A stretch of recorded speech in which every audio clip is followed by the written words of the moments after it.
Continuiamo con il colloquio. Sì, sì.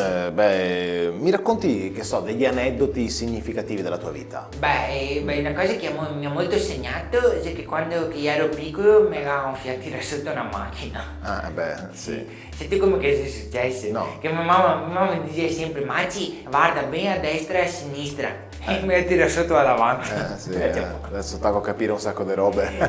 Ecco, Sì. l'altro aneddoto significativo che racconto sempre è stata che a drammatica vicenda del presepio vivente in parrocchia. Ieri devo fare il presepio vivente e a Cavaretta e ha fatto a popò si piede il pastore.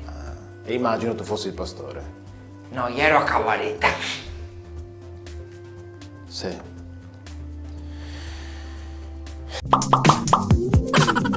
Eccoci di nuovo a Il Minuto Politico. Cara la nostra splendida Elsa Faggin, abbiamo delle domande per l'ospite, l'assessore Ciano Contin? Sì, stasera abbiamo una domanda che ci ha scritto il signor Luigi da Versate la Birra. E dov'è versata la birra, scusi? Sarebbe Spinea. Ma perché non dice Spinea? No, non volevo parlare in dialetto. Ma per piacere, abbia pazienza, legga la domanda, grazie. Sì, allora, assessore Ciano Contin, se vincerà le elezioni, è d'accordo sul fatto che bisogna concentrare le politiche sul mezzogiorno? Ma per me questa è un fiana bueata, dai, a mezzogiorno la gente mangia e a stare con le gambe sotto la toia, fermo a 2:30, 3, uno che ha fatto un sonetto sì, tre, lui tre. No, che tre cosa, tre no, perché credo che ci sia un equivoco. Il nostro amico da Spinea dice di concentrare le politiche al sud.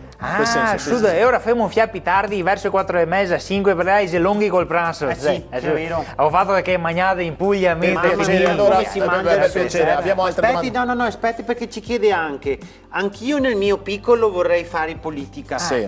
E c'è qualche strategia per prendere più voti? E se so voglio dirti a te, demo oggi. dai, assessore, Ma è ci semplice.